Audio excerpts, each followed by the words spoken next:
Assalamualaikum warahmatullahi wabarakatuh. Alhamdulillah, alhamdulillahi rabbil alamin, wal aqibatu lil muttaqin, fala udwana illa 'alal zalimin. Nahmaduhu subhanahu wa ta'ala hamdan yaliqu bi jalalihi wa 'azimi sultanihi. Wa usalli wa usallimu ala khairi khalqihi wa khatami rusulihi نبينا محمد وعلى آله ومن صار على دربه واستنى بسنته إلى يوم الدين.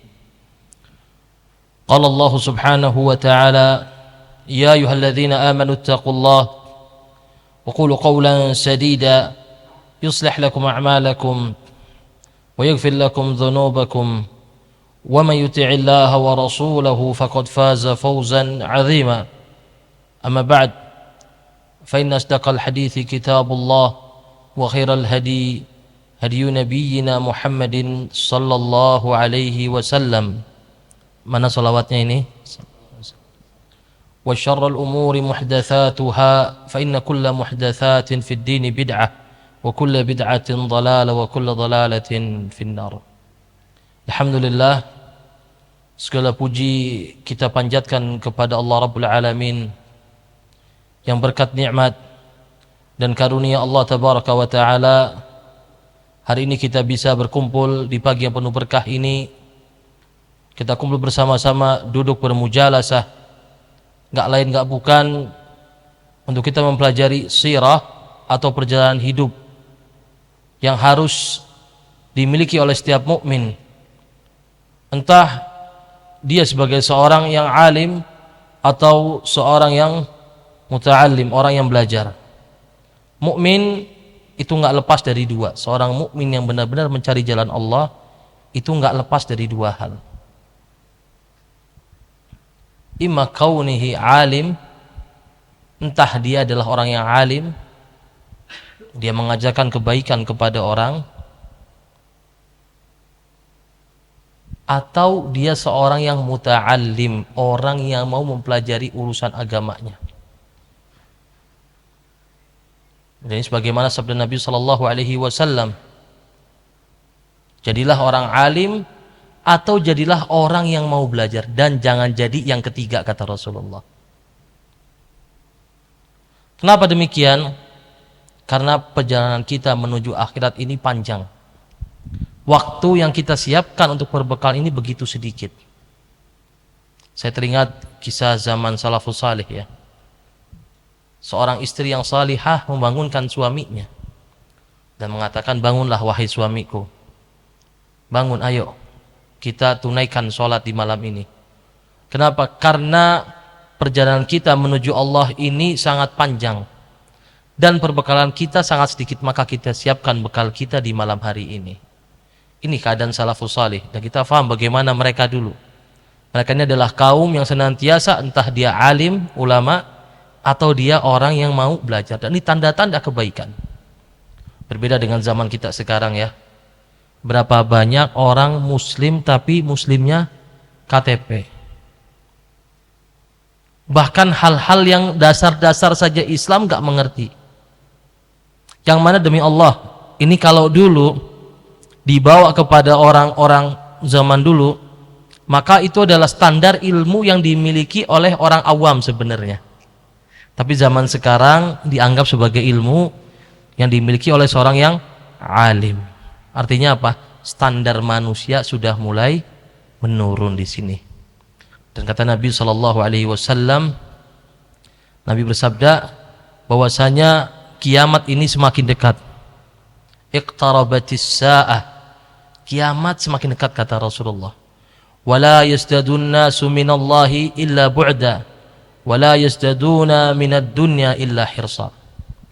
Kata Nabi, kiamat semakin dekat tapi manusia tidak bertambah melainkan semakin jauh dari Allah.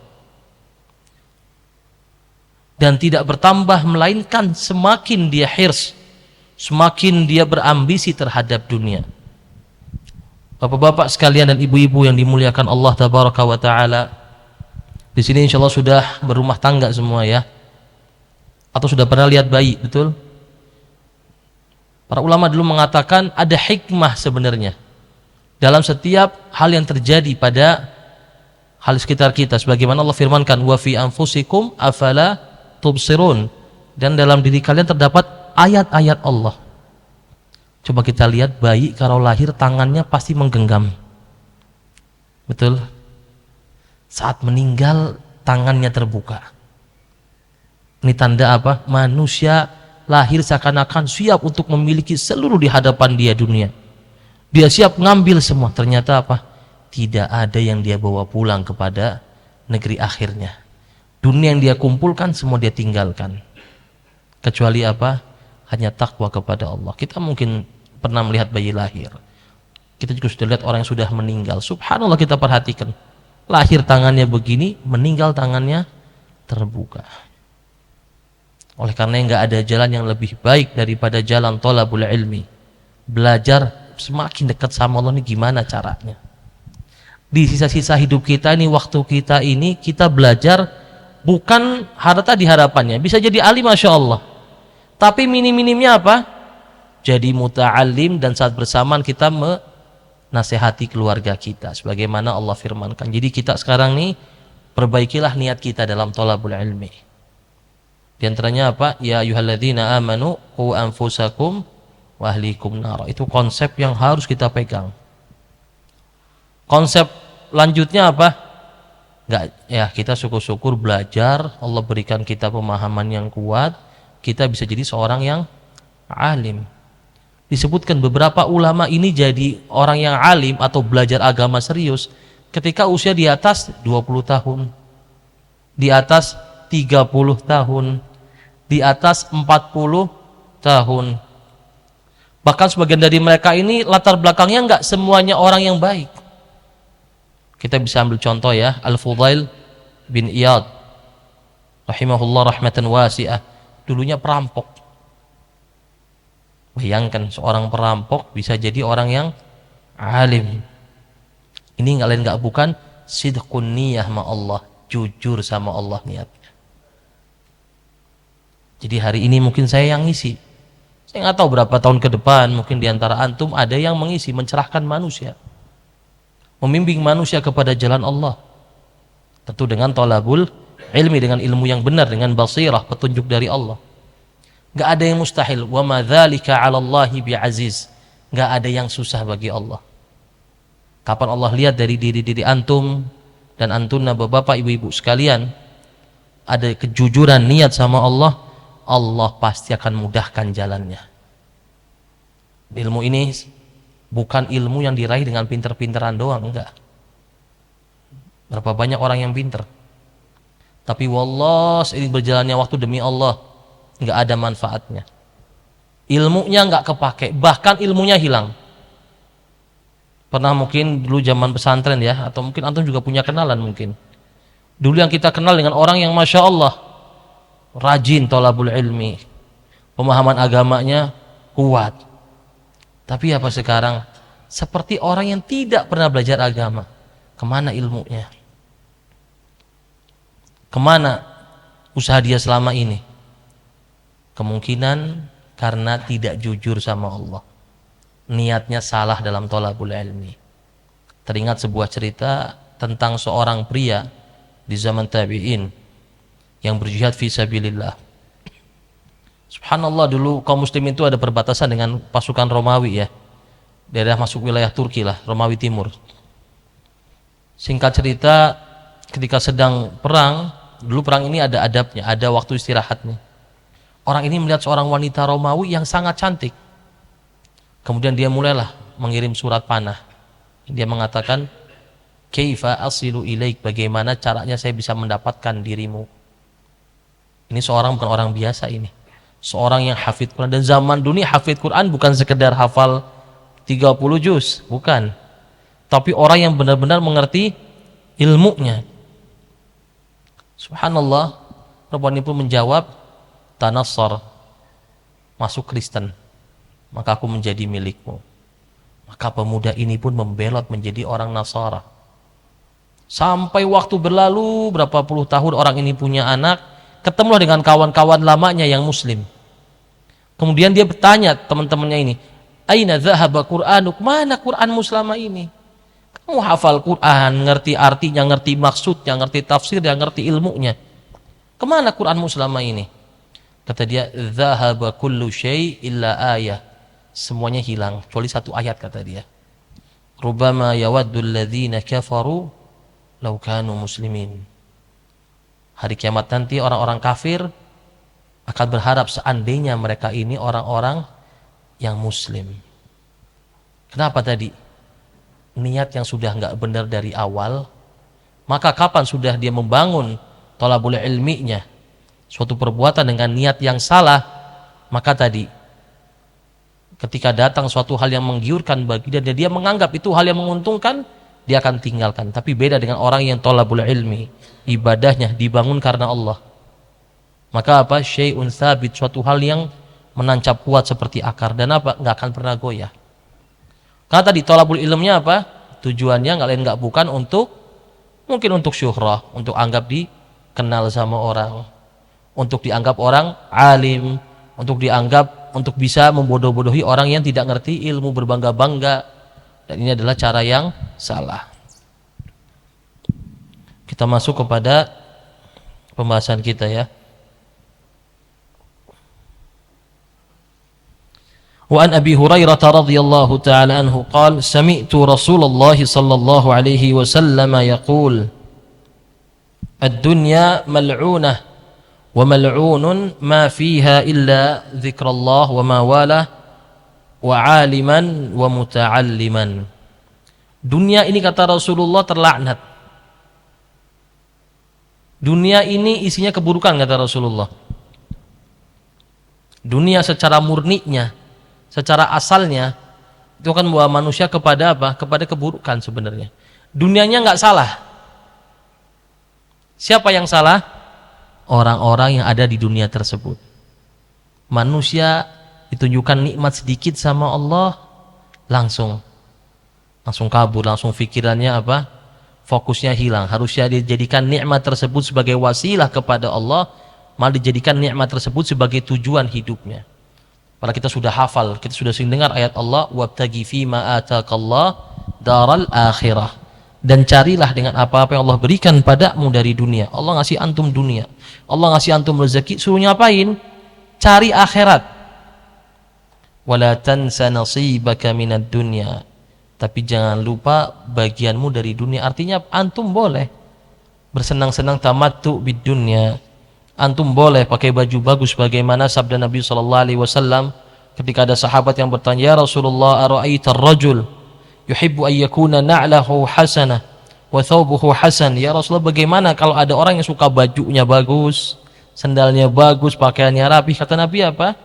Gak masalah, dan bukan termasuk suatu kesombongan, bukan termasuk hal yang dilarang sama Allah.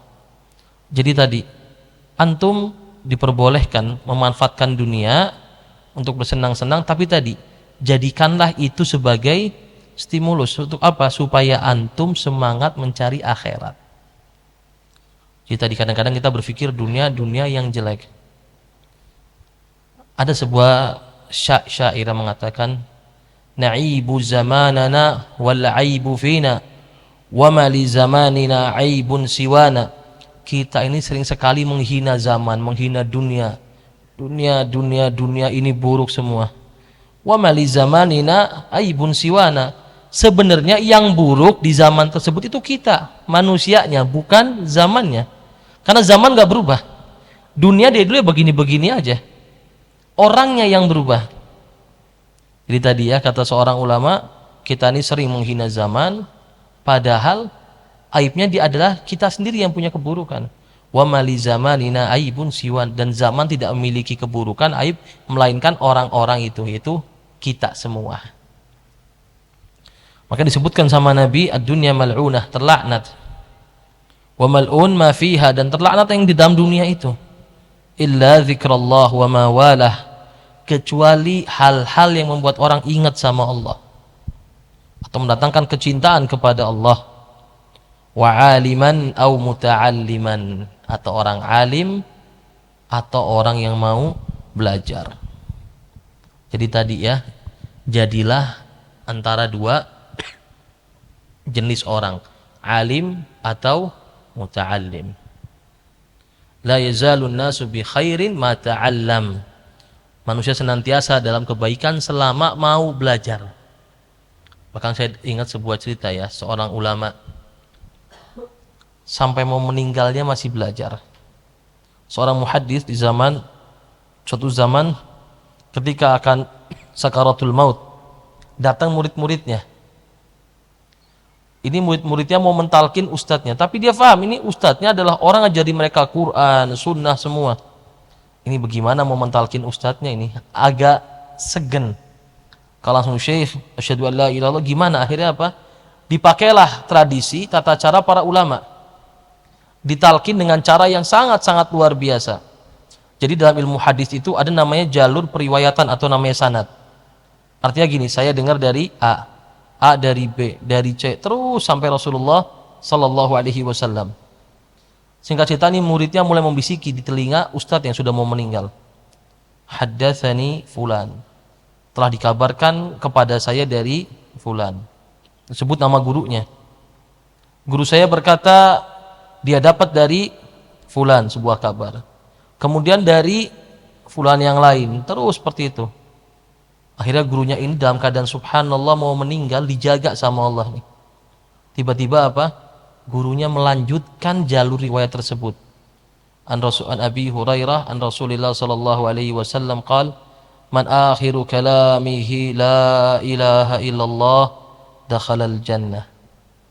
Orang yang akhirnya mengucapkan la ilaha illallah pasti dia masuk surga. Dan orang seperti ini bukan orang yang dibentuk secara dadakan, bukan. Ini orang yang jujur sama Allah, dari masa mudanya belajar dan mengajar.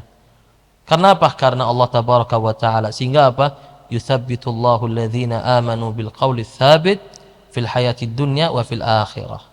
Allah akan teguhkan orang-orang yang beriman dengan qaulun tsabit, kalimat la ilaha illallah, di dunia dan juga di akhirat. Makanya kalau kita mau dapat husnul khatimah, jamaah sekalian, salah satu cara yang paling mudah adalah thalabul ilmi, diniatkan karena Allah. Bayangkan, sudah kita paham orang mau meninggal ya, tapi dalam keadaan sakit, sudah setengah sadar.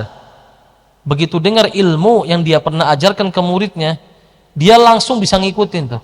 Bahkan dia melanjutkan hadis tersebut sampai dia mengucapkan la ilaha illallah, barulah dia menutup matanya kembali kepada Allah.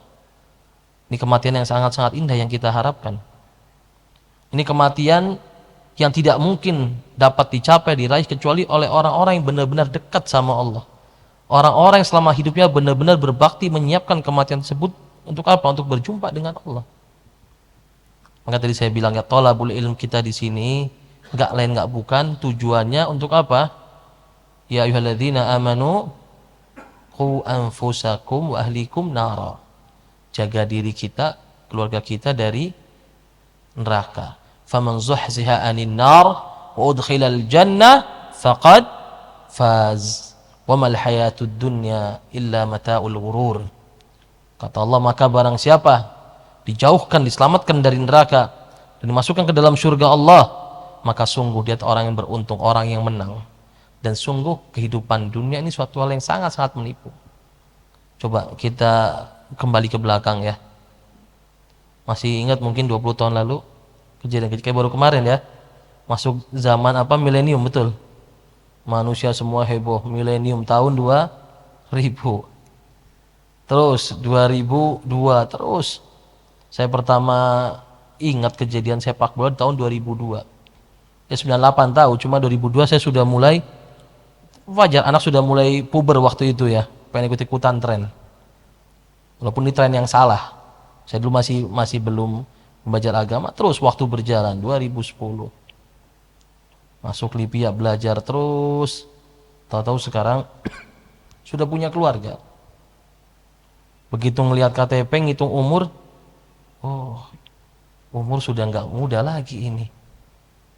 Kita ngobrol sama orang, Pak, tahun berapa Pak lahirnya Pak? Tahun sekian.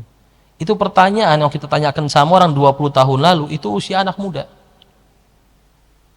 Nanya tahun kelahiran 20 tahun lalu itu usia anak muda, tapi sekarang subhanallah zaman cepat. Pertanyaannya apa? Yang sudah antum siapkan ini apa? Antum mau safar aja siap-siapnya luar biasa. Orang mau pergi umroh ya, kopernya sampai yang nggak penting dibawa sama dia. Baju dibawa macam-macam 3 koper. Mungkin ibu-ibu 5 koper mungkin ya. Semua dibawa. Tapi tadi pertanyaan kita, apa yang kita bawa ke akhirat? Para Nabi sudah ngomong ya, mali walid dunya illa ka'abiri sabil. Permisalanku dengan dunia ini seperti orang yang sedang safar, yang mana dia mampir ke sebuah persinggahan, yastadhillu tahta syajarah. Ngapain istirahat di bawah pohon? Anggap antum lagi safar, mampir rest area, ketemu orang-orang nih. Antum datang dari alam ketiadaan, lahir ke bumi. Ketemu orang-orang seperti ini, rest area nih buat kita nih. Siap-siapin perbekalan, mau ke toilet, mau cari makan, semua di sini. Siapkan perbekalan antum, isi bensin. Kenapa?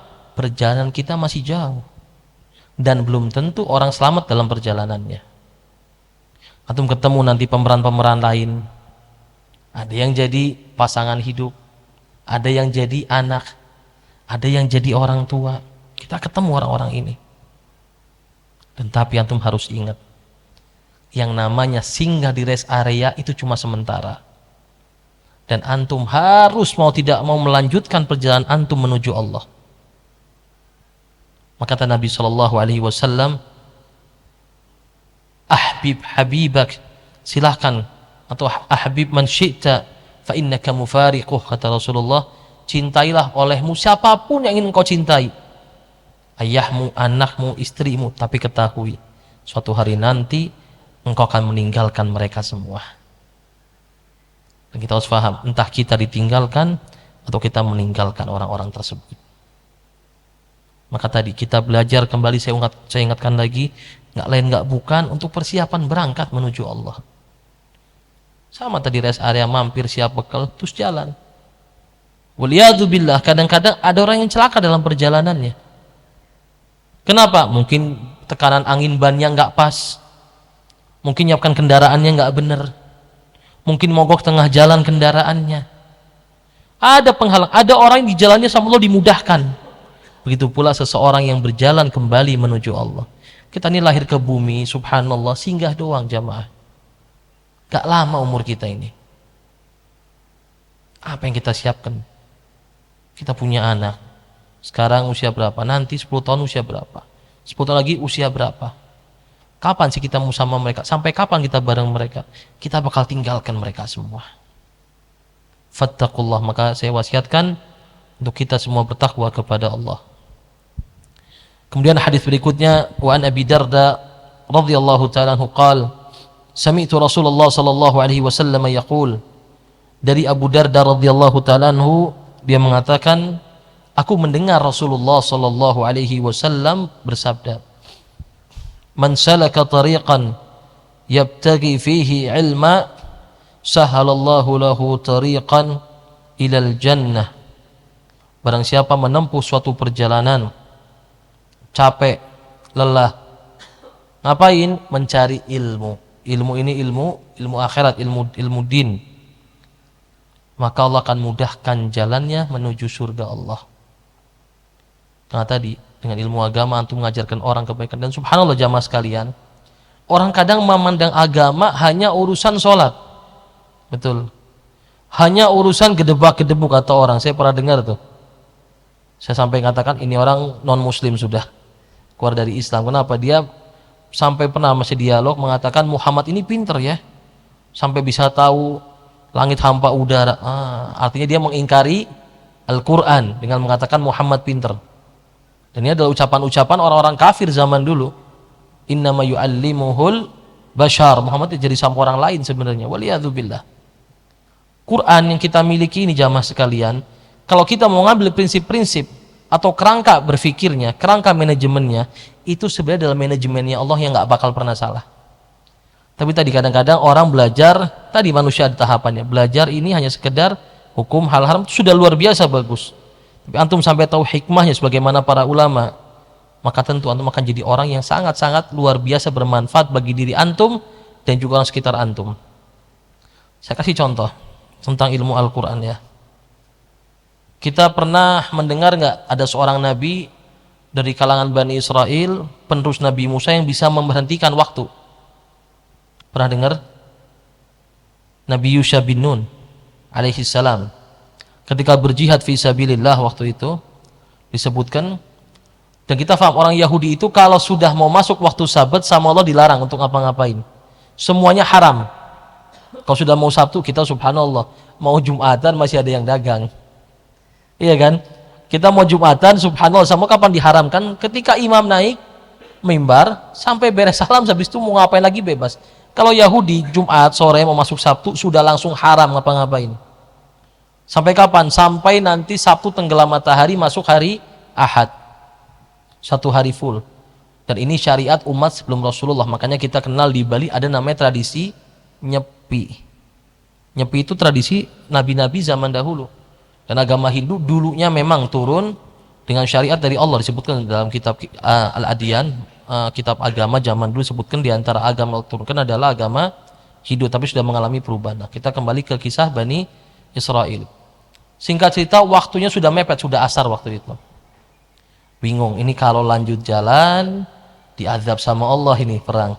Sedangkan mereka ini waktu itu baru keluar dari kehinaan. Kenapa? Kita paham dulu orang-orang Yahudi ini ketika keluar dari Mesir diperintah sama Allah untuk perang masuk Palestina. Ternyata apa? Menolak sambil mengatakan fadhhab anta wa rabbuka faqatila inna hahuna qaidun. Musa, kamu saja sama Tuhanmu pergi perang. Kami di sini duduk. Kalau sudah menang, kami masuk nih ke Palestina. Akhirnya apa? Dihukum sama Allah, tersesat di padang pasir selama 40 tahun. Sampai semua orang ini mati, orang-orang yang sudah balik yang ikut bertanggung jawab terhadap perbuatan ini meninggal, muncullah anak-anak mereka disuruh berjuang waktu itu. Singkat cerita, waktu pas perang, waktu sudah asar, sudah bentar lagi masuk waktu maghrib ganti hari. Akhirnya Nabi ini berdoa pada Allah. Dia mengatakan kepada matahari, innaki anti ma'murah wa ana ma'mur. Wahai waktu, kamu diperintah sama Allah, saya pun juga diperintah sama Allah untuk berperang. Kita sama-sama diperintah sama Allah. Kemudian dia berdoa pada Allah, Allahumma hbisha fahubisat. Maka Allah dia berdoa sama Allah, ya Allah, hentikanlah waktu, jangan sampai matahari ini tenggelam ya Allah. Maka dihentikanlah waktu untuk Nabi tersebut sampai Allah menangkan dia. Ini besar nggak kejadian ini? Mukjizat besar nggak? Saya tanya, ini besar nggak? Sepakat besar ya. Kenapa di Quran nggak disebutkan? Di hadis sahih disebutkan, tapi kenapa di Quran nggak disebutkan? Ini kerangka berpikir. Kisah Nabi Lut alaihi salam, betul? Kisah besar juga bukan? Kisah besar penyimpangan seksual manusia. Sampai Allah azab dengan azab yang sangat luar biasa. Saya mau tanya, kalau secara konteks matahari di stop, ya waktu berhenti, sama bumi diangkat seperti gempa, lebih besar mana? Secara kauni, secara kejadian alam, lebih besar kisah Nabi Bani Israel kan? Tapi kenapa kisah Nabi Lut yang dimasukkan di Al-Quran, kisah Nabi tersebut nggak dimasukkan di Al-Quran? Itu kerangka berpikir. Kenapa? Karena kejadian waktu berhenti nggak mungkin terulang zaman sekarang. Nggak mungkin kita doa sama Allah, ya Allah waktunya di stop ya Allah. Bahkan Nabi Muhammad SAW pun tidak mendapatkan hal tersebut. Tapi kisah Nabi Lut alaihi salam, kisah kaumnya itu bisa terjadi lagi sampai zaman sekarang. Makanya apa? Supaya bisa dijadikan ibrah, Quran ini semuanya ibrah. Quran semuanya pelajaran. Maka Allah firmankan pada Nabinya Muhammad SAW hal-hal yang bisa diambil pelajaran. Makanya apa firman Allah? Fa'tabiru ya ulil albab, ambil pelajaran. Tayyib, kalau kisah Nabi tadi ambil pelajaran, ya sudah, perjalanan jihad, perang, matahari berhenti. Nggak mungkin sekarang, ya sudah perang banyak, Nabi lain juga perang. Cuma apa kelebihannya matahari berhenti. Tapi Nabi Lut, Allah tunjukkan ini loh penyimpangan seperti ini, hukumannya seperti ini, seperti ini, seperti ini. Jadi apa? Ini loh kerangka berpikir Al-Quran. Bagaimana memanage. Orang kalau mau menggali lebih dari Al-Quran, maka wallahi akan banyak ilmu yang dia dapatkan. Makanya Utsman pernah mengatakan, wallahi lau tahurat qulubukum ma syabi'tum min kalami rabbikum. Kalau hati kalian bersih, kata Utsman, gak ada orang yang bakal pernah merasa cukup puas dengan membaca Al-Quran. Antum baca, tambah ilmu lagi. Sudah hafal, dibaca lagi, tambah ilmu lagi. Dan ini namanya kerangka manajerial Al-Quran. Itu bisa sebenarnya diambil kerangka-kerangkanya sebenarnya. Kenapa? Dan gak mungkin salah. Kenapa? Ini firman Allah. Dan tapi untuk tahapan tersebut kita harus thalabul ilmi. Tadi saya bilang Quran itu nggak cuma sekedar ngurusi ibadah saja, enggak. Banyak hal-hal yang diurusin sama Quran. Dari mulai ini, bahkan saya kasih contoh lagi ya. Ibnu Mas'ud pernah membawakan sebuah hadis, haddatsani Rasulullah sallallahu alaihi wasallam wa huwa as-shadiq al-masduq. Saya pernah diberikan kabar oleh Rasulullah dan Nabi adalah orang yang jujur lagi terpercaya. Kabar apa? Tentang penciptaan manusia. Inna hadakum yujma khalqu fi batni ummihi arba'ina yauman nutfah. 40 hari, 40 sekian. Dalam riwayat disebut 42 hari sebagai nutfah. Sekarang ilmu pengetahuan mengatakan berapa? Sama kan? Kemudian menjadi alaqah, kemudian menjadi segumpal daging, terus seperti itu selama 40. Saya mau tanya, Rasulullah dulu punya USG nggak Rasulullah? Apa Nabi dokter kandungan? Tadi ini bukti mukjizat Al-Quran. Jadi ilmu dunia yang kita miliki ini semuanya adalah hal yang sebenarnya sepele dengan ilmu Allah. Karena apa? Kembali semuanya Allah yang menciptakan, Allah yang tahu. Dan antum mau ngerti manajerial, mau ngerti apa, sebenarnya bisa kembali kepada Al-Quran. Kemudian antum refleksikan atau kepada masalah-masalah dunia, maka akan ketemu jawabannya. Tapi tadi nggak semua orang memiliki kemampuan tersebut.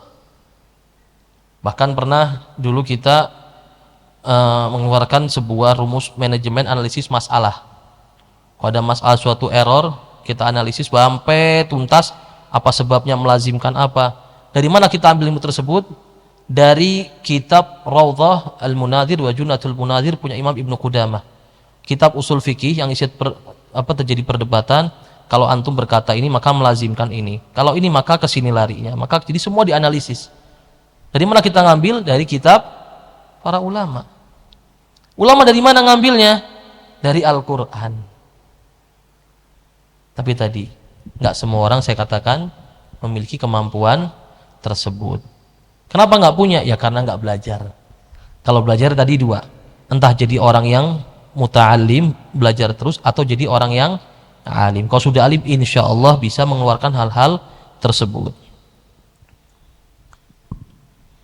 Wa innal malaikata la tada'u ajnihataha li talibil ilmi ridan bima yatlub. Wa innal alim la yastaghfiru lahu man fis samawati wa man fil ard hatta al-hitan fil ma'. Wa fadlul alimi 'ala al-'abid ka fadlil qamar lailatal badri 'ala sa'iril kawakib. Wa innal ulama warathatul anbiya wa innal anbiya lam yuwarrithu dinara wala dirhama innama warathul ilma faman akhadhahu akhadha bihadzin wafir. Dan sungguh para malaikat akan menaungi orang-orang yang belajar ilmu agama sebagai tanda ridho terhadap apa yang mereka perbuat. Memang nggak kelihatan ya, ini hal gaib. Jangan, ini malaikatnya mana ini? Sayapnya nggak kelihatan, nggak begitu juga konsepnya. Wa innal alim, dan orang yang alim ngerti ilmu agama akan dimintakan ampun baginya. Siapa yang minta ampun? Seluruh penghuni langit dan bumi. Kenapa dimintakan ampun? Karena orang yang ngerti ilmu akan berbuat baik.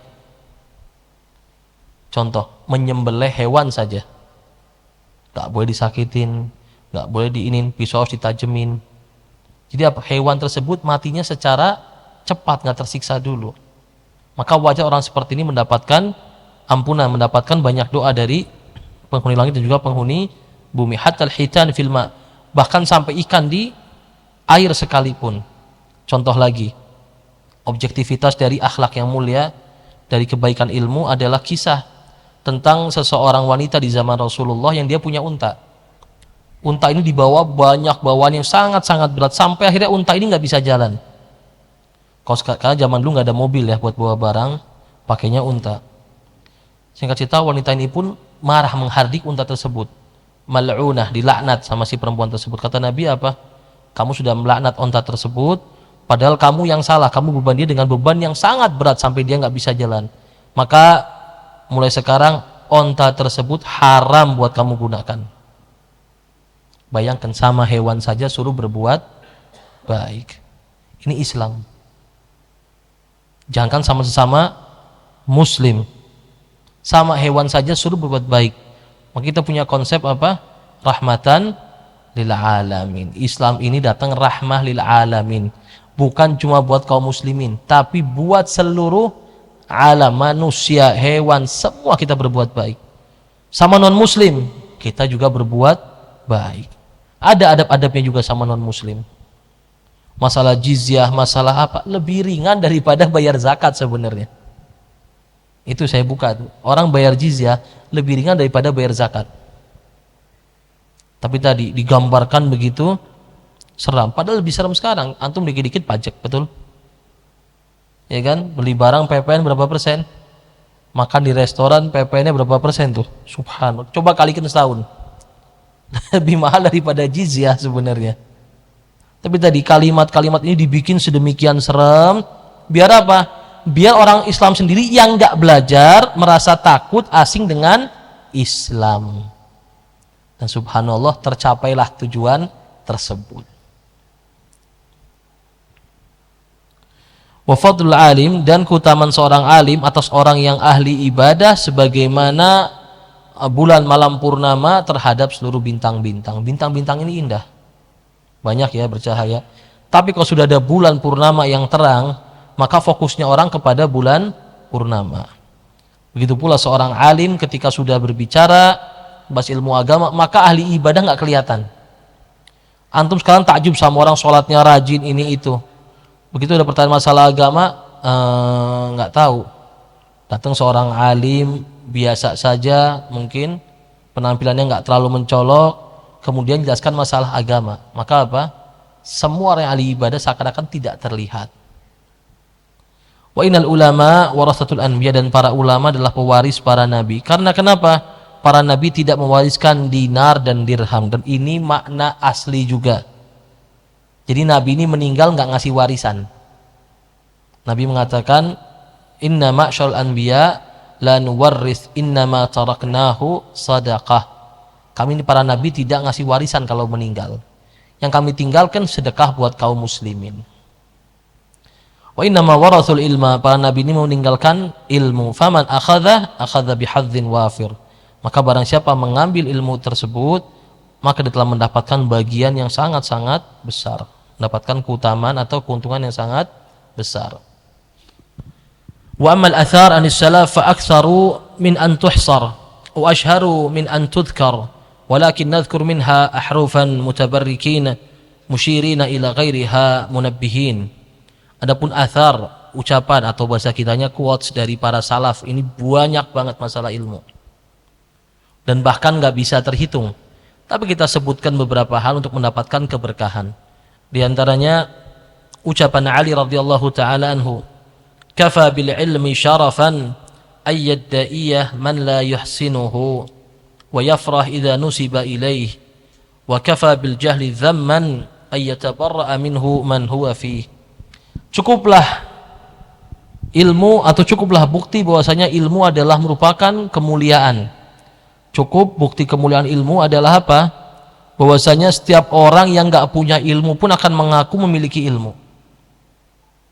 Ini sebagai tanda ilmu itu suatu hal yang mulia. Yang nggak punya ilmu pun ngaku-ngaku punya ilmu.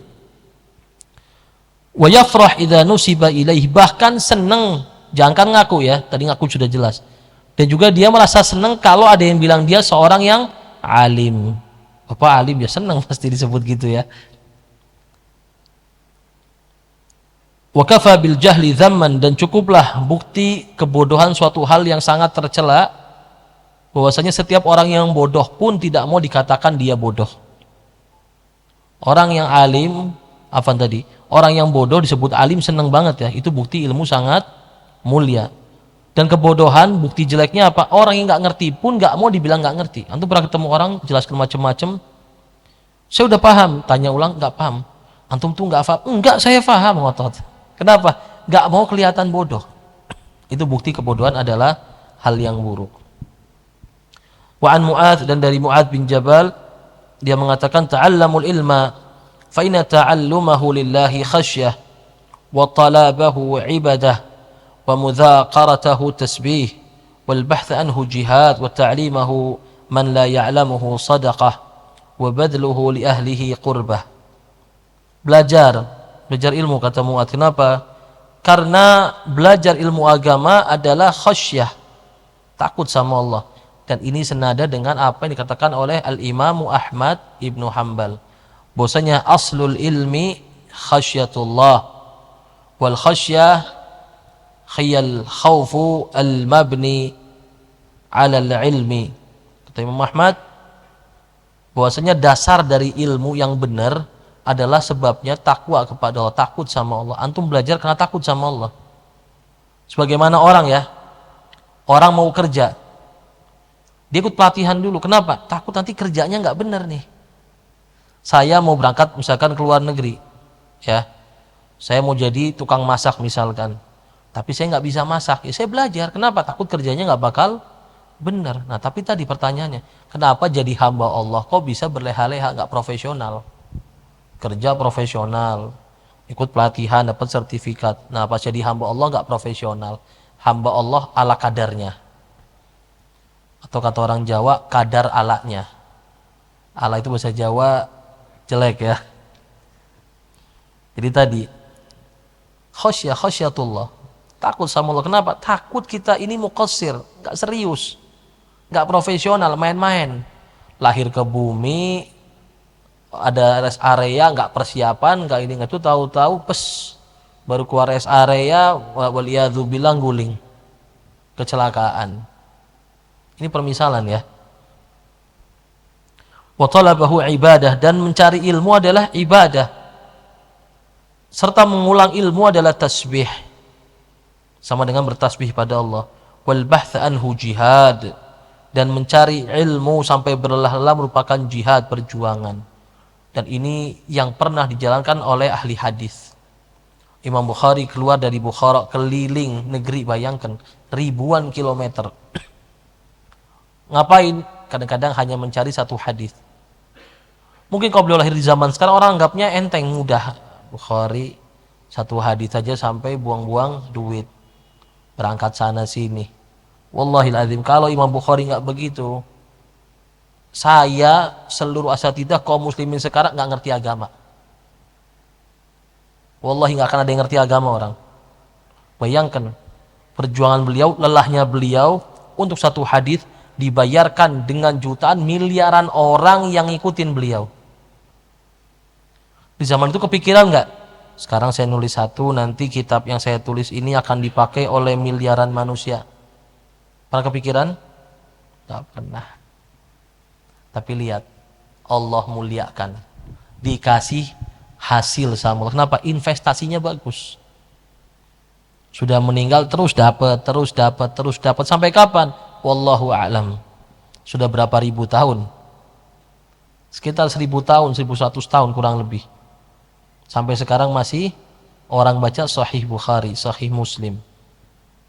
Lagi-lagi hadis kita tanya di Bukhari, Muslim, para imam semua. Itu sudah berapa pahala yang dia dapat. Dan hakikatnya hidup kita ini juga investasi. Ada jangka pendek, ada jangka panjang. Jangka pendek dunia, meninggal sudah innalillah, beres. Jangka panjang yang antum bawa untuk akhirat, baik ilmu maupun dunia antum. Tinggal dipilih mana yang mau antum bawa pulang. Apa antum cuma mengutamakan jangka pendek saja atau jangka panjang? Bal tu'thirunal hayatad dunya wal akhiratu khairu wa abqa, kata Allah.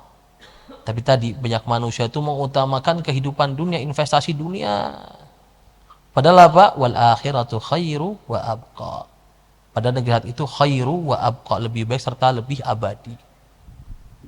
Mari kita kembali mengikhlaskan niat kita karena Allah untuk investasi jangka panjang. Wa ta'limahu liman la ya'lamuhu sadaqah, serta mengajarkan ilmu bagi orang yang tidak tahu ilmu adalah sedekah. Wa badluhu li ahlihi qurbah, serta memberikan ilmu kepada ahli ilmu adalah qurbah, mendekatkan diri kepada Allah tabaraka wa taala. Wa qala Abu Muslim Al-Khawlani, seorang tabi'in, mathalul ulama fil ardi mathalun nujum fis sama, permisalan ulama di bumi ini sebagaimana bintang yang ada di langit.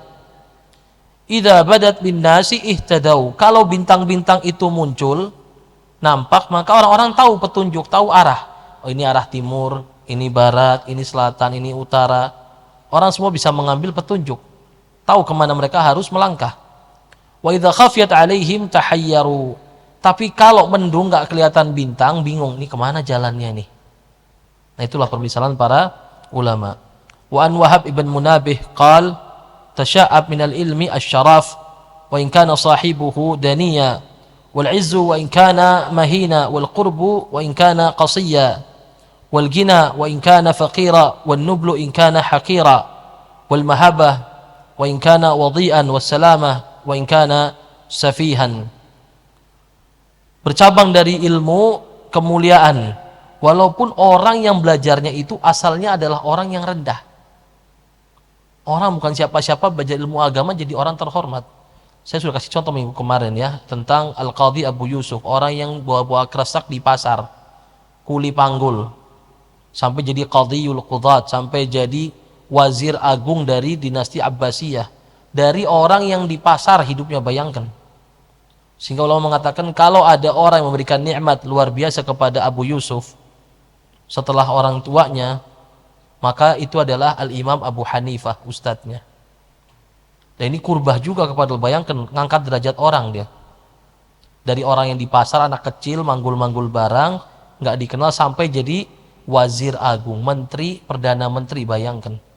Yang mana bahkan khalifah sekalipun, kalau mau bikin kebijakan apapun, nanya dulu sama Abu Yusuf. Padahal siapa Abu Yusuf dulunya? Tukang panggul di pasar. Subhanallah. Wal 'izzu wa in kana mahina, serta kehormatan, keagungan, walaupun sebelumnya orang yang direndahkan sama orang. Tadi Abu Yusuf ya. Wal qurbu wa in kana qasiyya, dan dekat walaupun sebelumnya dia orang yang jauh. Sudah banyak contohnya, orang siapa Abu Yusuf sebelumnya? Orang yang jauh di pasar, nggak mungkin masuk istana, tiba-tiba jadi dekat dengan pemerintah, jadi pemimpin, jadi seorang wazir. Yang bahkan kita paham zaman dulu nih, para khalifah ini mencari menteri-menteri dari kalangan para ulama, dicari, dikejar-kejar, mana alamatnya, ditawarkan. Sampai Imam Syafi'i pernah, Imam Ahmad pun pernah diminta untuk menjadi wali, menjadi seorang gubernur. Imam Syafi'i diminta untuk memimpin Yaman, pernah diminta memimpin sini, tapi Imam Syafi'i selalu lari. Dan ini bukan berarti Abu Yusuf ini nggak bagus, enggak ya. Tapi tadi kembali ke masing-masing orang, mau diambil silahkan jabatan tersebut, mau ditinggalkan silahkan. Kenapa? Karena orang-orang masing-masing lebih tahu dengan kemampuan dirinya. Dan juga orang berhak untuk menolak atau menerima. Kenapa? Dia mikir, barangkali kalau saya terima, saya ini nggak siap, saya punya kesibukan lain, saya punya rutinitas untuk ngajari orang. Kalau saya terima, saya jadi orang yang kerjanya tiap hari kerja kantor, nggak bisa ngajar lagi, nggak bisa ini. Ada pun yang ngambil, mungkin dia beranggap, saya ngambil, saya bisa bikin majlis lebih besar, bisa lebih manfaat dekat kepada pemimpin, bisa ngasih masukan-masukan baik untuk memperbanyak majalisul ilmi, dan demikian dan demikian. Itu masing-masing ada alasan sendiri. Urusan niat dia, urusan dia sama Allah. Kadang-kadang sebagian kita ini suka jahil, mulutnya gatel, mengomentari ini sekarang kiai ini atau ulama ini, syekh ini sama pemerintah nih, kemana-mana bareng, jadi atas dakwah atau jadi apa. Ada aja komentar, subhanallah, ini sekarang ngisinya di BNN atau di BIN ngisinya, wah jangan-jangan ini ustadz, jangan-jangan, selalu jangan-jangan ngurusin niatnya orang. Dan ini waliyadzubillah merupakan tanda-tanda ahli bid'ah khawarij. Itu ada kelompok khawarij ya, sukanya ngafirkan orang. Kenapa ngafirkan orang? Karena tadi selalu penasaran sama isi hatinya orang. Nih kalau begini disesuaikan sama dirinya. Misalkan dia nggak mau ke sana, tapi dia kiaskan ke orang. Berarti kalau ana nggak mau, sedangkan saya ini orang baik nih. Tadi akhirnya apa? Secara nggak langsung dia memberikan tazkiyah pada dirinya sendiri. Atau apa bahasa kita tazkiyah itu? Rekomendasi saya ini orang soleh, orang baik. Saat bersamaan dia mencacati orang lain. Saya orang baik, saya nggak mau ngambil jabatan itu. Dia ngambil, wah berarti dia orang jelek. Saya muslim, mukmin, nggak mau ngambil.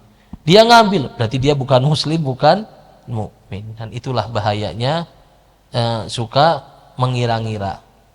Inna ba'da dhanni ithmun, kata Allah. Dhan, ngira-ngira, buruk sangka adalah dosa. Wa anil Fudail bin Iyad qal alim amil bi'ilmihi yud'a kabiran fi malakutis samawat. Seorang yang alim dan beramal dengan ilmunya akan disebut-sebut namanya, akan dimuliakan kabiran sebagai orang yang besar. Di mana? Di kerajaan langit.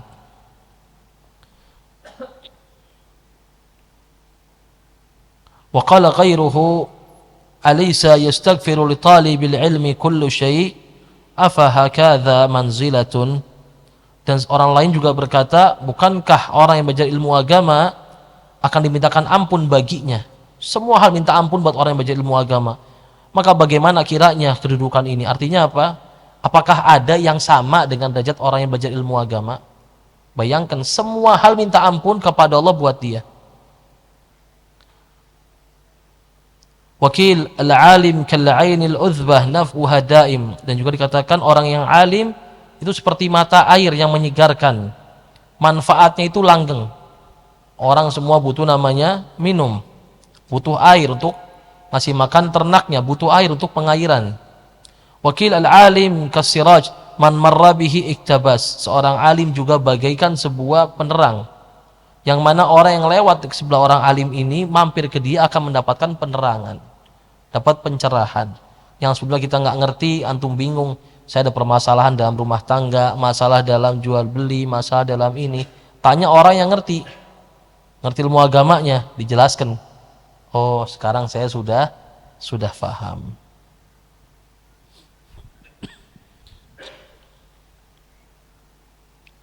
Wakil al-ilmu yahrusuka wa anta tahrusul mal wa huwa yadfa'u anka wa anta tadfa'u anil mal. Ilmu ini akan menjagamu, tapi kamu menjaga harta. Wa huwa yadfa'u anka wa anta tadfa'u anil mal. Dan ilmu ini akan mencegahmu dari keburukan, sedangkan kamu mencegah hartamu dari hilang. Artinya apa? Ilmu antum ini lebih baik daripada harta antum. Ilmu bisa menghasilkan harta. Harta belum tentu menghasilkan ilmu. Berapa banyak orang masuk sekolah yang bagus, belajar tempat yang bagus dengan mengeluarkan biaya, ternyata nggak dapat apa-apa sama sekali. Kenapa? Tadi mungkin kemampuan, mungkin juga niat dan lain sebagainya. Tapi kalau antum punya ilmu, semangat karena Allah, Allah akan memuliakan antum.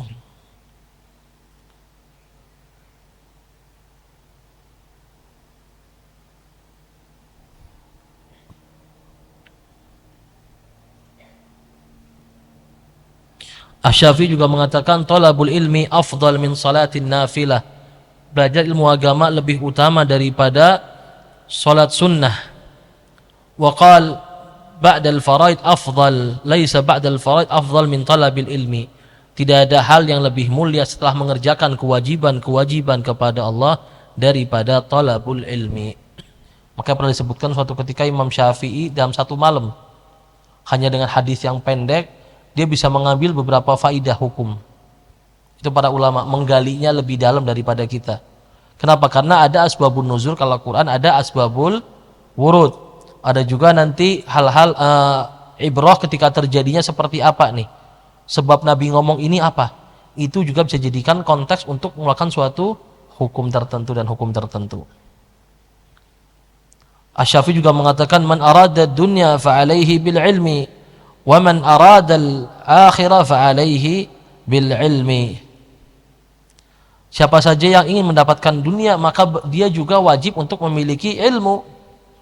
Dan barang siapa yang menginginkan akhirat, maka dia harus juga punya ilmu. Tapi maksud Imam Syafi'i di sini bukan berarti maknanya mencari akhirat dengan mencari dunia dengan ilmu, bukan. Maksud Imam Syafi'i, ilmu ini membawa kemuliaan bagi orang tersebut baik dalam urusan dunia maupun urusan akhirat.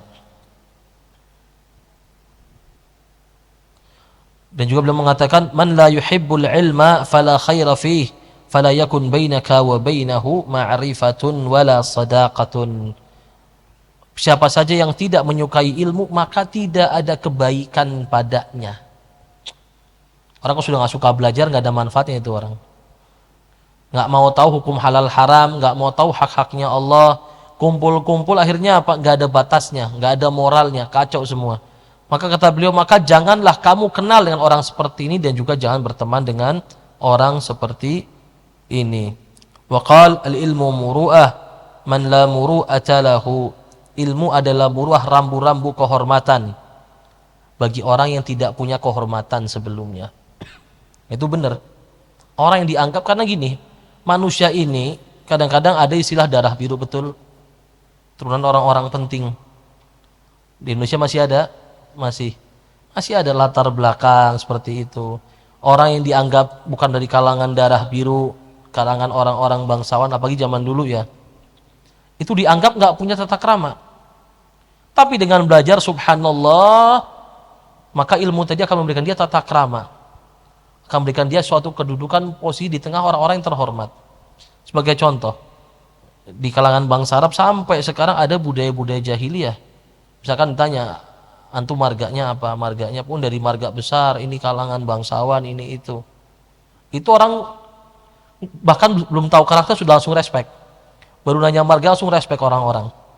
Padahal heran kan? Kita belum tahu orangnya, cuma nanya nama belakangnya sudah langsung respect. Ini kan suatu kebodohan sebenarnya. Tapi begitu ada orang datang, antum marganya apa? Oh ya. Tapi tadi begitu orang ini belajar ilmu agama, subhanallah apa? Yang sebelumnya nggak dianggap menjadi orang yang mulia dan terhormat. Bahkan akan melebihi kehormatan orang-orang yang berasal dari kalangan-kalangan bangsawan sebelumnya. Dan ini juga terjadi di kalangan tabi'in waktu itu ya. Di kalangan bangsa Arab waktu itu. Waktu itu Zainul Abidin Ali bin Husain bin Ali bin Abi Thalib, berarti cicitnya Rasulullah, anak dari cucu Rasulullah ya.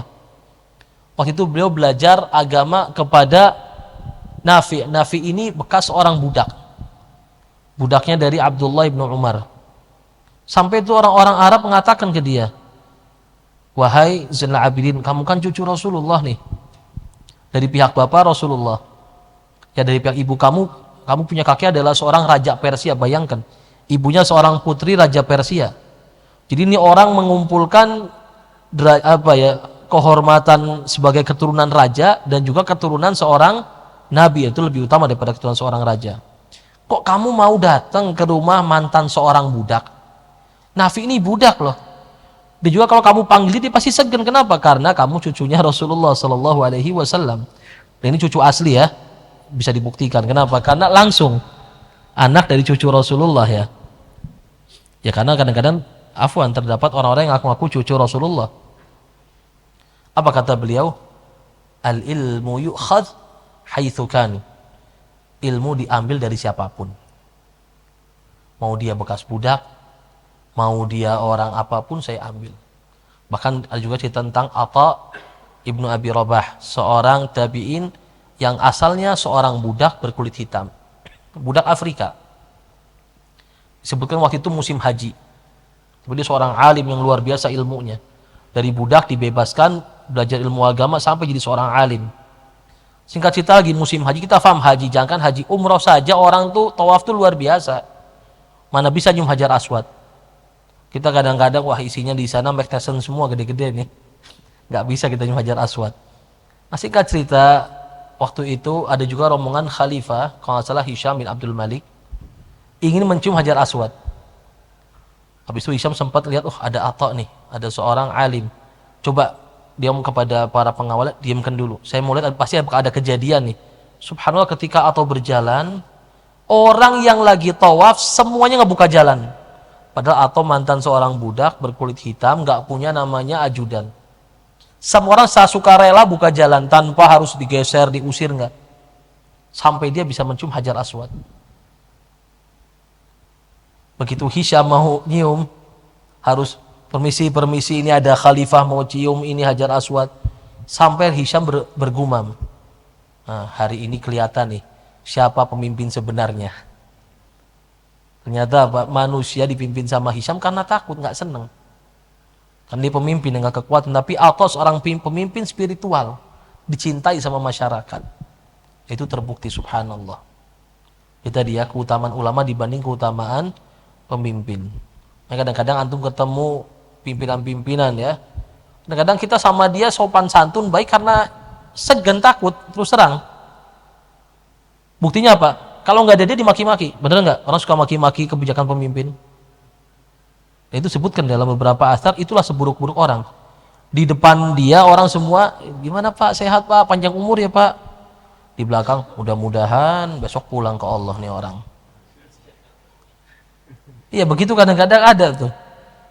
Saya ngisi suatu masjid ya, subhanallah pertanyaan tiap minggu mesti ke arah situ. Tanda orang nggak senang sebenarnya kan. Tapi kalau seorang yang alim, antum perhatikan, ada diparani, dicari, nggak ada didoakan. Silahkan dipilih. Kita mau jadi orang pemimpin spiritual saja, pemimpin dunia, atau kita mau jadi orang yang memimpin spiritual juga.